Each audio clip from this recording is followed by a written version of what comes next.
भगवद गीता का 7वां अध्याय। ज्ञान विज्ञान योग। अर्जुन का मोह और श्री कृष्ण का परम ज्ञान। अर्जुन का संशय। पितरों के प्रति कर्तव्य। महाविनाश के प्रभात से एक शाम पूर्व युद्ध के भय और संशय से भरे वातावरण में पांडवों ने महाराज पांडु का वार्षिक श्राद्ध करने के लिए सभा की। इस अवसर पर अर्जुन के हृदय में एक गहरा प्रश्न उठा। अर्जुन ने कहा, हे केशव, आज इस रणभूमि में खड़े होकर जब मैं अपने चारों ओर देखता हूँ तो मुझे केवल मेरे अपने प्रियजन दिखाई देते हैं। आज पितृपक्ष की यह बेला मुझे मेरे पूर्वजों का स्मरण करा रही है। मैं हर वर्ष उन्हें जल अर्पित करता हूँ, उनके नाम से पिंड दान करता हूँ, पर आज मेरा मन संशय से घिरा है। माधव, क्या मेरा ये कर्म, मेरा ये तर्पण सच में उन तक पहुँचता है? वे किस लोक में हैं? क्या वे प्रसन्न हैं, या मेरे इस युद्ध के निर्णय से उनकी आत्मा भी मेरी तरह ही तड़प रही है? क्या मेरा ये छोटा सा प्रयास उस विशाल सागर में एक बूंद डालने जैसा व्यर्थ तो नहीं है? श्री कृष्ण बोले, हे पार्थ, तुम्हारा ये दुख स्वाभाविक है। ये संशय केवल तुम्हारा नहीं, हर उस मनुष्य का है जो प्रियजनों से प्रेम करता है। सुनो, मैं तुम्हें वह मार्ग बताता हूँ जिससे तुम्हारे सारे संशय नष्ट हो जाएंगे। शास्त्रों में कहा गया है कि गीता का श्रवण केवल साधक को ही नहीं, बल्कि पितरों को भी मोक्ष मार्ग की शांति देता है। अन्न से देह तृप्त होती है, किंतु ज्ञान से आत्मा तृप्त होती है। तुम्हारे हृदय से अपने पितरों के लिए निकला प्रेम का एक आंसू बड़े बड़े ज्ञानियों के शुष्क ज्ञान से कहीं अधिक मूल्यवान है। तुम मुझ पर मन लगाओ, तुम बस यात्रा शुरू करो, मंजिल तक पहुंचाना मेरा दायित्व है। 2. ज्ञान और विज्ञान का भेद। अर्जुन ने संशय व्यक्त किया कि कर्म का फल दिखाई नहीं देता, तो उस पर विश्वास कैसे करें? अर्जुन ने पूछा, हे मधुसूदन, क्या कोई ऐसा ज्ञान है जो इस दिखने वाले जगत, विज्ञान और उस अनदेखे सत्य, ज्ञान, दोनों के रहस्य को एक साथ खोल दे, ताकि मेरे जैसा साधारण मनुष्य भी यह समझ सके कि हमारे कर्म उस अदृश्य लोक को कैसे प्रभावित करते हैं? श्री कृष्ण बोले, हे धनंजय, तुम्हारी यह जिज्ञासा ही ज्ञान का प्रथम सोपान है। मैं तुम्हें ज्ञान ही नहीं, बल्कि विज्ञान सहित वह परम ज्ञान पूर्ण रूप से कहूँगा। ज्ञान, आध्यात्मिक सत्य, उस अदृश्य सत्य को जानना। आत्मा क्या है? परमात्मा क्या है? जीवन मृत्यु का चक्र क्या है? विज्ञान, प्रक्रिया का रहस्य, इस दृश्यमान जगत के रहस्य को समझना। प्रकृति कैसे कार्य करती है? तुम्हारे श्राद्ध का बीज किस प्रक्रिया से पितरों की आत्मा तक पहुंचता है? जब तुम कर्म, प्रकृति के विज्ञान और जीवन के आध्यात्मिक सत्य को जान लोगे, तो तुम्हारा विश्वास तर्क पर आधारित होगा, अंधविश्वास पर नहीं।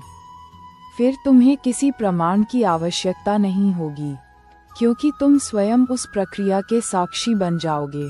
3. मेरी 2 प्रकृतियां, अपरा, जड़ और परा, चेतन। अर्जुन ने इस संपूर्ण जगत के तत्वों और आत्मा के स्वरूप के बारे में पूछा। श्री कृष्ण बोले, सुनो पार्थ, मैं तुम्हें अपनी इस प्रकृति के बारे में बताता हूँ जिससे ये संपूर्ण दृश्यमान जगत बना है। यह मेरी ही शक्ति है जो 8 भागों में बटी है। अपरा प्रकृति, जड़ प्रकृति, यह मेरी निम्न या जड़ प्रकृति है, जो विनाशशील है और 8 तत्वों से बनी है। पृथ्वी, अन्न का आधार, गंध, जल, तर्पण का माध्यम, रस, अग्नि, तेज, ऊर्जा, वायु, श्वास, गति, आकाश, स्थान। शब्द का आधार, मन, संकल्प विकल्प, बुद्धि, निर्णय लेने की शक्ति, अहंकार, मैं मेरा होने का भाव। तुम्हारे पूर्वज भी जब शरीर में थे तो इसी 8 तत्वों के खेल में बंधे थे। तुम्हारा श्राद्ध और तर्पण इन्हीं सूक्ष्म बंधनों, इच्छाओं और मोह को काटने में उनकी सहायता करता है। ख परा प्रकृति, जीव आत्मा, यह मेरी उच्च या चेतन प्रकृति है, जिसे जीव आत्मा कहते हैं। सोचो अर्जुन, एक सुंदर माला है जिसमें मूल्यवान मणि पिरोए हैं। ये मणि अपरा प्रकृति हैं, पर वह अदृश्य धागा जो इन सबको एक साथ बांध कर रखता है, वह मेरी परा प्रकृति यानी जीव आत्मा है। तुम्हारे पितर केवल हाड़ मांस का शरीर नहीं थे, वे वो दिव्य चेतना थे। शरीर नष्ट हो जाता है, पर आत्मा अमर है। तुम्हारा तर्पण उस जड़ शरीर के लिए नहीं, बल्कि उस चेतना आत्मा की शांति के लिए है। सृष्टि का मूल कारण और परम आधार अर्जुन ने दोनों प्रकृतियों के संयोग से सृष्टि की उत्पत्ति और स्वयं भगवान के आधार के बारे में पूछा। श्री कृष्ण बोले, हे पार्थ, मेरी ये दोनों प्रकृतियां, परा और अपरा, ही संपूर्ण प्राणियों के जन्म का कारण है। अपरा प्रकृति जड़ गर्भ की तरह है, परा प्रकृति आत्मा बीज की तरह है। जब मैं अपना चेतन बीज इस जड़ प्रकृति में स्थापित करता हूँ, तभी इस अनंत ब्रह्मांड में अनगिनत जीवों की उत्पत्ति होती है। मैं ही संपूर्ण जगत की उत्पत्ति तथा प्रलय का मूल कारण हूँ। मुझसे श्रेष्ठ, मुझसे परे और कुछ भी नहीं।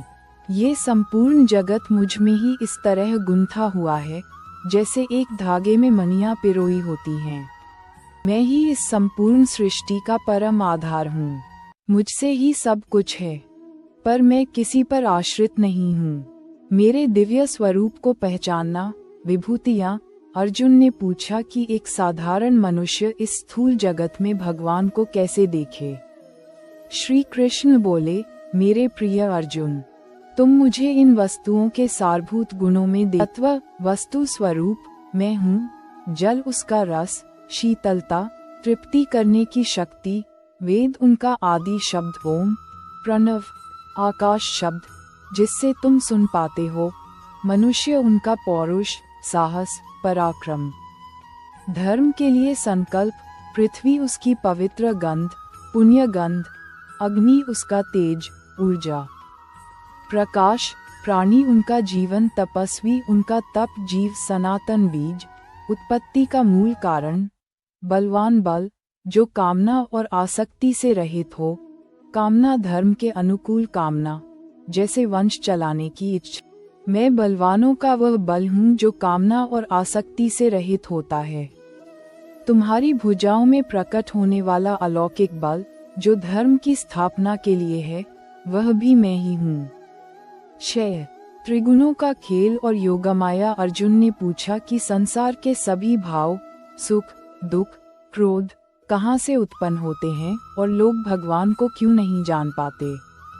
श्री कृष्ण बोले, हे अर्जुन, तुम संसार में जितने भी भाव देखते हो, सात्विक, सुख, शांति, राजसिक, कामना, क्रियाशीलता या तामसिक, क्रोध, मोह, ये सब मुझसे ही उत्पन्न होते हैं, परंतु मैं उनमें नहीं हूँ, बल्कि वे मुझ में हैं। जैसे एक महासागर से शांत और तूफानी दोनों तरह की लहरें उठती हैं, पर महासागर उन लहरों से बंधा नहीं रहता। मैं इन सब से निर्लिप्त तुम्हारा साक्षी परमात्मा हूँ। माया का आवरण ये संपूर्ण संसार प्रकृति के इन 3 गुणों से उत्पन्न हुए भावों द्वारा मोहित है। इसी मोह के कारण लोग इन गुणों से परे मुझ अविनाशी परमात्मा को नहीं जान पाते। यह मेरी ही बनाई हुई योगमाया का पर्दा है, जो मुझे उनके सामने प्रकट नहीं होने देता। माया से पार पाने का उपाय, हे पार्थ, मेरी यह त्रिगुणी माया शक्ति अत्यंत प्रबल है, परंतु जो पुरुष केवल और केवल मेरी शरण में आ जाते हैं, मामेव ये प्रपद्यन्ते, वे इस माया को सुगमता से पार कर जाते हैं। 7. अभागी और सौभाग्यशाली मनुष्य। अर्जुन ने पूछा कि दुर्योधन जैसे अधर्मी भगवान की शरण क्यों नहीं लेते और भक्त कितने प्रकार के होते हैं। क. जो शरण में नहीं आते, दुष्कृति, 4 प्रकार के पाप कर्म करने वाले। दुष्कृति, लोग मेरी शरण में कभी नहीं आते। मूल, जो बिना उद्देश्य के पशुओं की तरह केवल कठोर परिश्रम करते हैं और जीवन के सत्य को नहीं सोचते। नराधम, जिनमें ज्ञान तो होता है पर अहंकारवश जानबूझकर अधर्म का मार्ग चुनते हैं। माया द्वारा जिनका ज्ञान हर लिया गया है, वे विद्वान जो ज्ञान का उपयोग केवल तर्क वितर्क और अहंकार बढ़ाने में करते हैं, सार मुझ को भूल जाते हैं। आसुरी स्वभाव वाले, जो मेरे अस्तित्व को नकारते हैं और इंद्रिय भोग को ही एकमात्र उद्देश्य मानते हैं। जो शरण में आते हैं, सुकृति, 4 प्रकार की पुण्य आत्माएं, सुकृति मेरी भक्ति करते हैं। आर्त, जो असहनीय दुख या संकट में फंसकर सच्चे हृदय से मुझे पुकारते हैं, जैसे द्रौपदी। जिज्ञासु, जो सत्य को जानने की प्यास से इस संसार के रहस्यों का उत्तर खोजते हैं। अर्थार्थी, जो धर्म के मार्ग पर चलकर मुझसे सांसारिक वस्तुओं की कामना करते हैं, जैसे सुदामा। ज्ञानी, जो नित्य युक्त और एक भक्ति वाले होते हैं, जो मुझे तत्व से जान चुके होते हैं। 8. ज्ञानी भक्त की श्रेष्ठता और अंतिम लक्ष्य। अर्जुन ने पूछा कि इन भक्तों में भगवान को सबसे अधिक प्रिय कौन है? श्री कृष्ण बोले, हे अर्जुन, उन 4 प्रकार के भक्तों में वह ज्ञानी भक्त सर्वश्रेष्ठ है, क्योंकि मैं उस ज्ञानी को अत्यंत प्रिय हूँ और वह ज्ञानी मुझे अत्यंत प्रिय है। दूसरे भक्त मुझे अपनी यात्रा का साधन बनाते हैं, दुख मिटाने, धन पाने का। ज्ञानी भक्त के लिए मैं साध्य हूँ, वह मुझे ही अपनी सर्वश्रेष्ठ और अंतिम मंजिल मानता है, इसलिए वह मेरा ही स्वरूप हो जाता है। अन्य देवताओं की पूजा का रहस्य जिनकी बुद्धि को कामनाओं ने हर लिया है, वे अन्य देवताओं की शरण में जाते हैं। मैं ही उनकी श्रद्धा को उस देवता के प्रति स्थिर करता हूँ और मेरे द्वारा स्वीकृत किए गए फल को ही वे देवता उन्हें देते हैं। मैं ही शक्ति का और विधान का वास्तविक स्रोत हूँ। अल्पबुद्धि, जो नाशवान फल, धन, स्वर्ग के लिए अन्य देवताओं को पूजते हैं, वे पुनः इस मृत्युलोक में लौटते हैं। मेरे भक्त, जो मुझे ही मांगते हैं, वे अंत में मुझे ही प्राप्त होते हैं, शाश्वत परम धाम, जहाँ से लौटकर इस जन्म मृत्यु के चक्र में नहीं आना पड़ता। अंतिम ज्ञान, जो दृढ़ व्रती भक्त द्वंद्व मोह से मुक्त होकर मेरी शरण में आता है, उसका लक्ष्य है जरा मरण मोक्षाय, बुढ़ापे और मृत्यु के चक्र से मुक्ति। मैं उन्हें वह परम ज्ञान देता हूँ जिससे वे ब्रह्म, सृष्टि का मूल, आध्यात्म, आत्मा का स्वरूप और कर्म, सृष्टि की प्रक्रिया, तीनों को जान लेते हैं।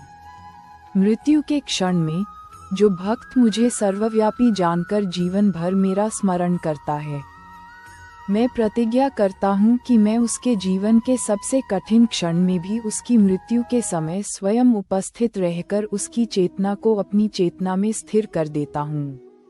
वह अंततः मुझ में ही समाहित हो जाता है।